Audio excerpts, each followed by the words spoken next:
My name is Grace, and I live in Austin, Texas. I'm 27 years old, and my life hasn't exactly been the fairy tale I once dreamed it would be. Growing up, I was the kind of girl who believed in love stories, the ones where the husband is kind, protective, and always on your side. But life had other plans for me, and those plans came with their fair share of heartbreak. I met Thomas 5 years ago. He was charming, confident, and seemed like everything I had ever wanted.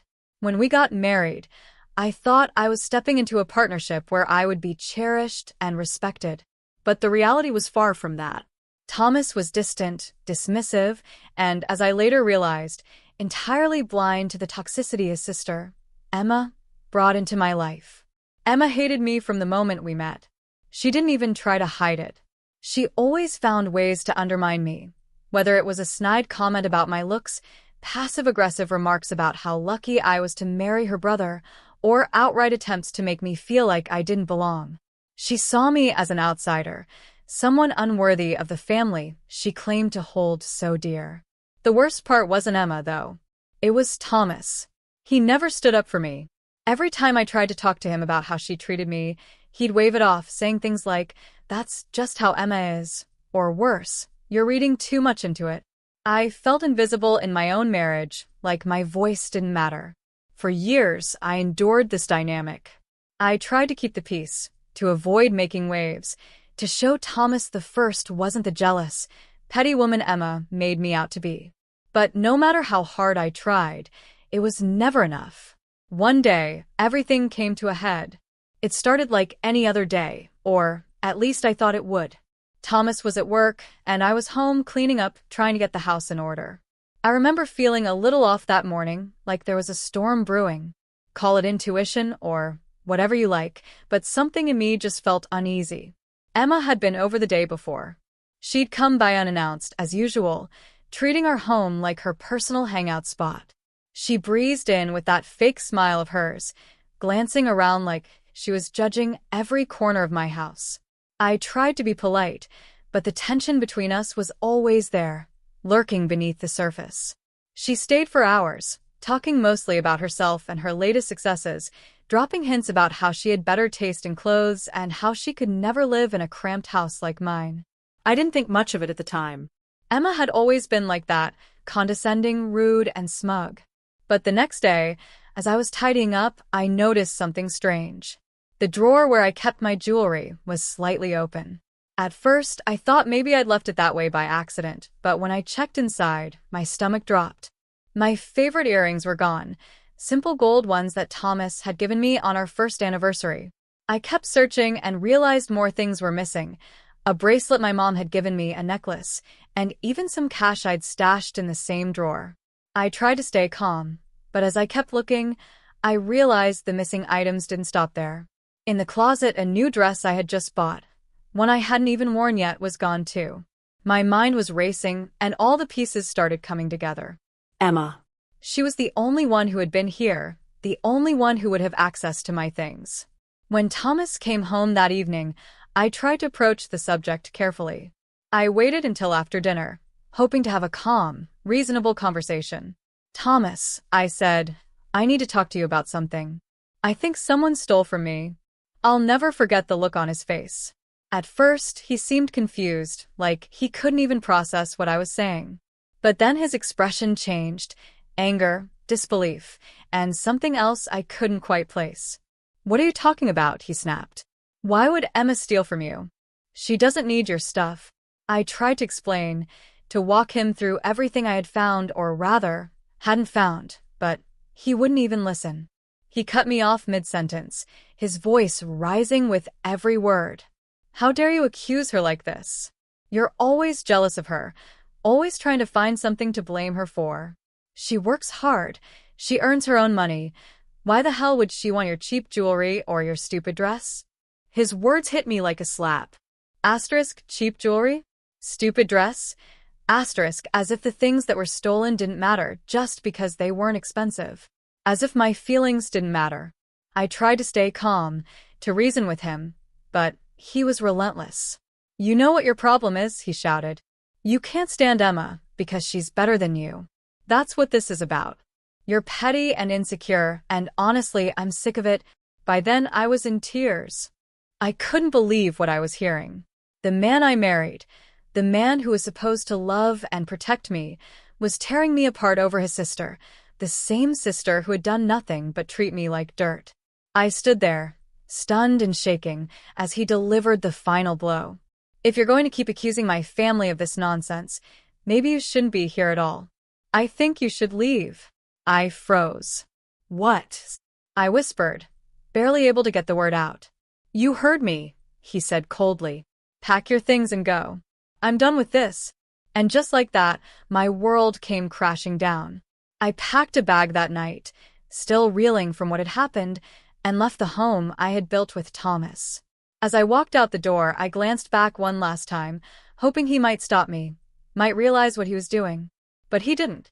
He just stood there, watching me leave, his face hard and unyielding. It had been a year since Thomas kicked me out. At first, I was lost, devastated, and struggling to figure out how to move forward. I stayed with a friend for a while, barely sleeping, barely eating, replaying that horrible night in my mind over and over again. How could the man I married, the man I thought loved me, choose his toxic, selfish sister over me? But life has a funny way of forcing you to adapt. Slowly, I started picking up the pieces. I found a small apartment, nothing fancy, but it was mine. I got a new job, threw myself into work, and started building a life that didn't revolve around pleasing someone who didn't appreciate me. It wasn't easy, but every little step forward felt like a small victory. Meanwhile, I heard bits and pieces about Thomas and Emma through mutual acquaintances. Apparently, everything was just fine, or at least on the surface. Emma was still her overconfident, smug self, flaunting her supposed successes, and Thomas was still her biggest cheerleader. I tried not to think about them, but sometimes the bitterness crept in. I wondered if they ever thought about what they did to me, if they ever regretted it. Then one day, out of the blue, my phone rang. It was Thomas. I stared at the screen for a long time before answering. I wasn't sure why he was calling, but curiosity got the better of me. Hello, I said cautiously. His voice was shaky, almost unrecognizable. Grace, I need your help. I couldn't believe what I was hearing. This was the same man who had thrown me out of our home, who had called me jealous and insecure, who had chosen his sister over me without a second thought. And now he was asking for my help? Why are you calling me, Thomas? I asked, my tone colder than I expected. He let out a heavy sigh, and then the whole story spilled out. Emma had sold the house, the same house he had kicked me out of. She had taken all the money and disappeared without a word. He had no idea where she was, and now he was drowning in debt, facing lump payments he couldn't handle on his own. I have nowhere to go, he said, his voice breaking. I don't know what to do. For a moment, I was speechless. The audacity of it all. After everything he had put me through, after all the pain and humiliation, he had the nerve to come crawling back to me because his precious sister had betrayed him? I'm sorry you're going through this, I said finally, my voice steady. But I don't see how this has anything to do with me. Please, Grace, he begged. I made a mistake. I see that now. I should have listened to you. I should have stood up for you. I was wrong about Emma, about everything. Just please. I need a place to stay, just for a little while. I promise I'll make it up to you. I could feel the anger bubbling up inside me, years of suppressed frustration rising to the surface. Thomas, I said, my voice firm, you didn't just make a mistake. You destroyed us. You chose your sister over your wife. You humiliated me, and you kicked me out of my own home. And now that she's done to you what she's been doing to me all along, you want me to save you? No, Grace, please, he said again, but I cut him off. No, I repeated. You made your choice, Thomas. You chose her. So go find her. Maybe she'll let you sleep on her couch. Oh, wait, that's right. She took everything from you, just like she tried to take everything from me. You're on your own now, and you have no one to blame but yourself. There was a long silence on the other end of the line. Finally, he whispered, I deserve this, don't I? I didn't answer right away. I wasn't sure if he was looking for sympathy or absolution, but I didn't have any left to give. You do, I said simply. And I hope you use this time to reflect on what you've done. But don't call me again, Thomas. I'm done. Before he could say another word, I hung up the phone. Then I blocked his number. I sat there for a long time afterward, my heart racing. Part of me felt angry, even sad, but another part of me felt something I hadn't felt in a long time: freedom. For the first time, I realized I didn't owe Thomas anything. Not my time, not my energy, and certainly not my forgiveness. He had made his bed, and now he had to lie in it. When I hung up the phone after Thomas begged for my help, I thought that was the end of it. But a few days later, he showed up at my apartment. I wasn't expecting him, and honestly, seeing his face after all this time made my stomach twist. He looked terrible, disheveled, thinner, with dark circles under his eyes. A far cry from the arrogant, self-assured man who had tossed me aside like I meant nothing. "Grace," he started, his voice soft, almost pleading. "Please, just hear me out." I folded my arms across my chest, leaning against the doorframe. "You have 5 minutes," I said, keeping my voice steady even though my heart was pounding. He launched into the same story he told me on the phone: how Emma had betrayed him, how she'd sold the house, drained their joint accounts, and disappeared without so much as a goodbye. He admitted he was broke, drowning in debt, and desperate for a place to stay. "I know I don't deserve your kindness," he said, his voice cracking, "but I have no one else to turn to." I looked at him, really looked at him, and for a brief moment I saw a glimmer of the man I used to love, the man I thought he was when we got married. But that glimmer wasn't enough to erase everything he had done to me: the betrayal, the humiliation, the pain of being discarded so easily. All of it came flooding back, and with it came a clarity I hadn't had before. "Do you even hear yourself?" I said, my voice rising. "You stood there a year ago and accused me of being jealous, of being petty, of making up lies about your sister. You called my things worthless, and then you threw me out like I was nothing. And now, because she did to you what I tried to warn you about, you think you can just walk back into my life and expect me to fix everything for you?" "Grace, I know I was wrong," he said, his eyes pleading. "I was blind and I didn't see what Emma really was. But I've learned my lesson. Please, I'm begging you." I shook my head, tears stinging my eyes, not from sadness, but from anger, from the sheer audacity of him showing up here and asking for my help. "You don't get to beg me," I said firmly.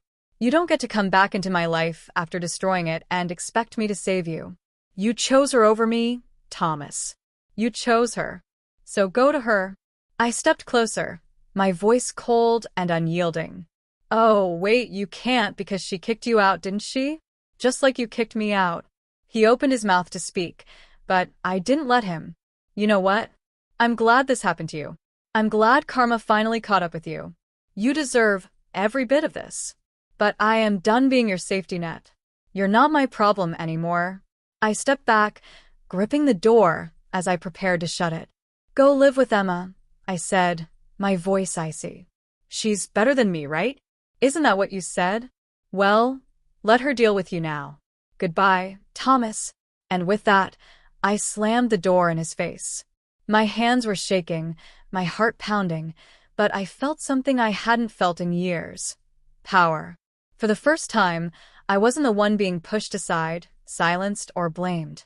I had stood up for myself, and it felt good. No, it felt amazing.